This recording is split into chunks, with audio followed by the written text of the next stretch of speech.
ఓం నమ శివాయ.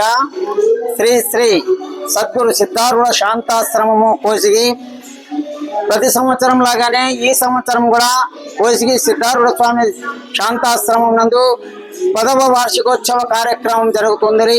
ఇందులోని భాగంగా తేదీ 30, 31, 1 ఫిబ్రవరి వరకు 3 రోజులు అనగా శుక్ర, శని, ఆదివారములు ఈ యొక్క కార్యక్రమం జరుగుతుంది. ఇక్కడ సద్గురువులు అందరూ కూడా వస్తున్నారు. అందరూ కూడా సద్గురువుల యొక్క ప్రవచన కార్యక్రమంలో పాల్గొనాలని చెప్పి కోరుకుంటున్నాము. అదేవిధంగా 31వ తేదీ శ్రీ శ్రీ పీఠాధిపతులైనటువంటి అభినవ సిద్ధారూఢ స్వాముల వారు కూడా చేస్తున్నారు. కాబట్టి అందరూ సద్గురువుల్ని దర్శనం చేసుకొని అన్నదాసోహ కార్యక్రమంలో పాల్గొని అందరూ పునీతులు కావాలని కోరుకుంటున్నాము. అదేవిధంగా 31వ తేదీ శనివారము ఉదయము బ్రహ్మముహూర్త కాలం నందు శివాలయము మరియు సీతారామ లక్ష్మణ ఆంజనేయ స్వామి దేవాలయం యొక్క కలశ ప్రతిష్ఠ కార్యక్రమం జరుగుతుంది. అందరూ సద్భక్తులందరూ కూడా ఈ యొక్క కార్యక్రమంలో పాల్గొని గురువుల కృపకు పాత్రలు కావాలని చెప్పి మరీ కోరుకుంటున్నాం.